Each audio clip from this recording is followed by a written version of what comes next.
بسم الله الرحمن الرحيم والصلاة والسلام على أشرف المرسلين. أولا رمضان مبارك سعيد فهو على الأبواب. أتمنى أن يبلغنا الله الشهر الكريم ونحن بكامل الصحة والعافية. C'est avec un grand plaisir et un grand honneur, Monsieur le Président, de siéger aujourd'hui à côté de ces éminents professeurs-chercheurs.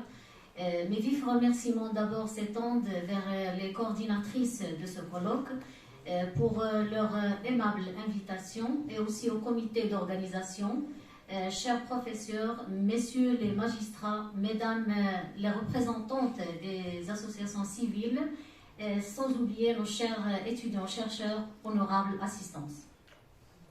Suite à l'évolution d'éthique, la technologie de l'information et de la communication, et essentiellement avec l'événement de l'Internet. Ce sont des changements vraiment très considérables qui ont affecté notre vie professionnelle et notre vie privée. Ils ont affecté la vie de tout le monde en répondant aux besoins de notre époque et en instaurant un nouvel ordre numérique en retraçant les frontières temporelles et géographiques traditionnelles.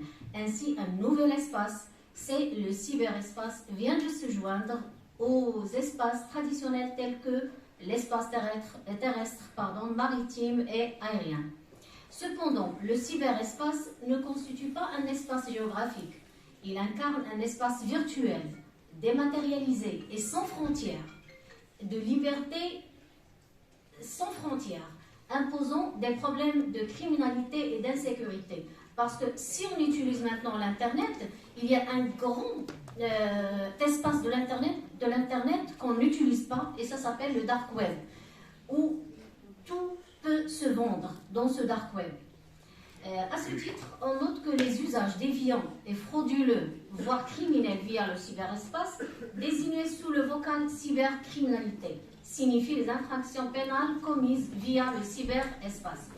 À cet égard, on signale que la cybercriminalité demeure encore pour les juristes une notion abstraite étant donné qu'il s'agit d'un terme qui n'a toujours pas de définition exacte. De même, il est à noter que même s'il existe une pléthore de définitions de la cybercriminalité, on peut constater que ces définitions sont parfois caractérisées par une insuffisance, une contradiction et une hétérogénéité. Tandis que la protection de la vie privée, la principale thématique de notre intervention, n'a jamais été aussi revendiquée, exigée et défendue. La vie privée est aujourd'hui attaquée de toutes parts. Les communications téléphoniques, les communications fondant sur le papier, etc. À cet égard, le secret des communications écrites et téléphoniques doit être sévèrement protégé, il doit être inviolable. Pour autant, il est évident que pour ce qui est du courrier électronique, les risques d'atteinte à la vie privée sont vraiment très très nombreux. Toutefois, en matière de correspondance privée, qu'elle soit écrite, téléphonique ou encore électronique, toute personne a droit au respect de la plus stricte confidentialité. Ainsi, le principe du secret appliqué à l'origine écrite s'est étendu aux correspondances téléphoniques et à toute correspondance émise par la voie des télécommunications. Il en résulte que toute correspondance privée émise ou reçue par des équipements terminaux tels que le téléphone, le télécopieur, les récepteurs de services de radiomessagerie unilatérale, les téléx sont couverts par le secret des correspondances. Néanmoins, pour que ce principe soit applicable, il faut chercher si ces correspondances émises ou reçues par voie de télécommunication ont réellement et vraiment un aspect personnel ou un caractère personnel. Or, la définition de la correspondance privée est identique, qu'il s'agisse d'une communication écrite ou par voie de télécommunication. À cet égard, on note que la Constitution marocaine de 2011 garantit le secret de la correspondance. Dans son article 6, également la loi 2496 relative à la poste aux télécommunications protège le secret des correspondances émises par la voie des télécommunications dans son article 92 alinéa 2, en prévoyant que toute personne autorisée à fournir un service de télécommunication et tout employé par des exploitations de réseaux, des télécommunications ou fournisseurs de services, des télécommunications qui, dans le cadre de l'exercice de ces fonctions et en dehors des cas prévus par la loi, violent de quelque manière que ce soit le secret de ces correspondances émises, transmises ou reçues par voie de télécommunication, ou qui ont donné l'ordre ou qui a aidé à l'accomplissement de ces actes. Ainsi, ce texte a vocation à s'appliquer aux messages électroniques et aux emails.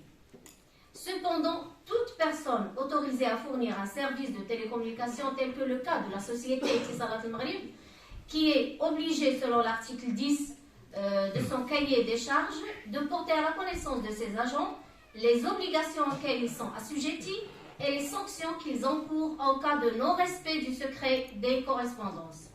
De même, l'article 448 du Code pénal dispose que quiconque, hors les cas prévus de l'article 232 de mauvaise foi, ouvre ou supprime des lettres ou correspondances adressées à des tiers est puni de l'emprisonnement d'un mois ou un an et d'une amende de 120 à 500 dirhams ou l'une de ces deux peines seulement. Aussi, depuis mai 2003, les écoutes téléphoniques sont réglementées par les articles 108-116 du Code de procédure pénale. Dès lors, en principe, l'interception des communications et courriers est interdite avant tout, avec tout. Ce qui s'ensuit comme enregistrement, transcription ou saisie. Mais lorsqu'il s'agit d'une affaire d'une affaire dangereuse, alors lorsqu'il s'agit d'affaires de terrorisme par exemple, ou encore pour beaucoup d'autres actes criminels cités par le législateur, le secret de la correspondance n'est plus respecté, ou bien n'est plus à respecter. Ainsi, l'article 108 de la loi 0303 relative à la lutte contre le terrorisme accorde au procureur général du roi, en cas de nécessité de l'enquête et après une requête écrite du premier président de la Cour d'appel, d'intercepter des appels téléphoniques ou des communications effectuées par les moyens de communication à distance, de les enregistrer, d'en prendre copie ou de les saisir. Également, le procureur général, en cas d'extrême urgence, peut encore ordonner lui-même, sans recueillir l'ordre du premier président, l'exécution des opérations précédemment mentionnées. On note que le courrier électronique n'est pas très différent de la correspondance privée traditionnelle. À cet égard, la jurisprudence française a depuis très longtemps étendu le secret des correspondances aux messages électroniques, y compris sur la messagerie professionnelle. Toutefois, dans ce dernier cas, il faut que le message électronique soit à l'évidence identifié comme personnel pour être couvert par le secret. Aussi, on souligne que la poste intermédiaire prestataire de service est remplacée par un serveur appartenant à un fournisseur d'accès. Cependant, il s'agit de l'adressage. Cette notion désigne toute identification permettant d'établir une relation sur le réseau. En effet, pour naviguer sur l'Internet, il faut dans un premier temps identifier l'ensemble des équipements. Il faut ensuite établir une seconde identification qui permet d'attribuer une adresse électronique unique à tout utilisateur déclaré sur Internet. Cette adresse correspond à l'adresse postale de sa messagerie électronique. Toutefois, le courrier électronique représente certains dangers, tels que le risque d'être saturé par de nombreux messages, ce qui peut le rendre totalement inefficace, ou celui de l'exploitation des traces laissées qui peuvent se retourner contre l'utilisateur, le risque d'injecter un virus dans un système à l'aide d'un document attaché à un message contenant le virus, ou le risque de recevoir des messages nuisibles tels que les publicités non sollicitées appelées spam. Le spamming consiste à récolter un très grand, et ça on revient à ce que dit le professeur Hicham Boualala dans son intervention en ce qui concerne l'or de l'an 2021. Le spamming consiste à récolter un très grand nombre d'adresses électroniques en les achetant ou en les utilisant. J'ai encore le temps. Merci.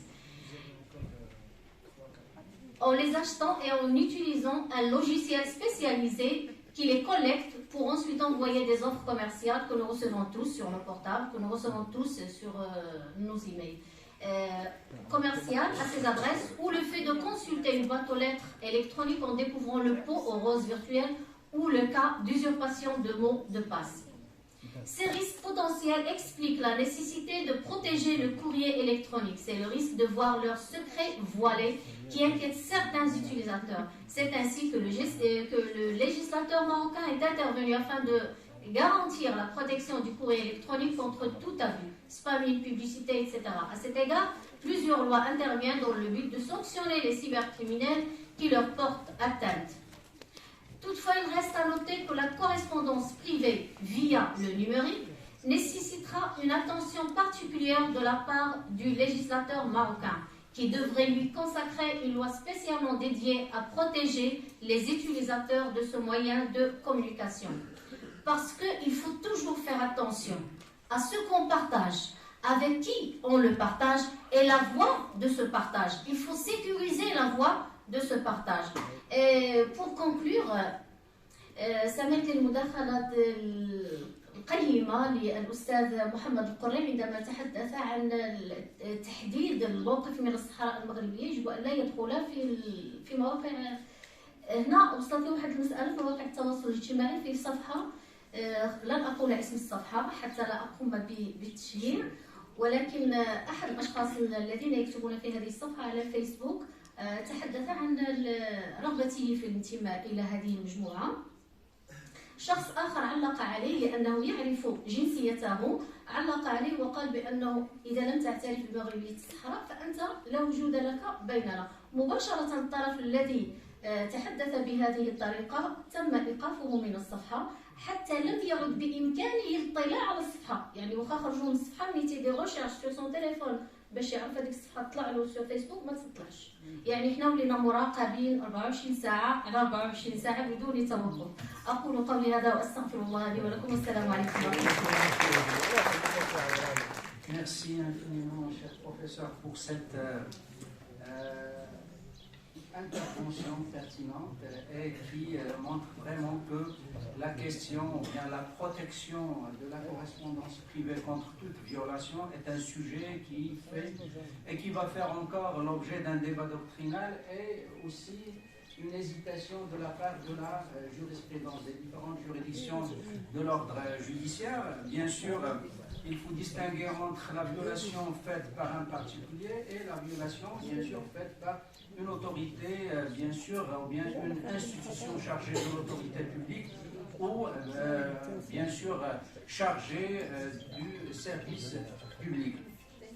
Donc, je pense que la distinction entre le champ général, le champ public et le champ privé est devenu de plus en plus, bien sûr, un sujet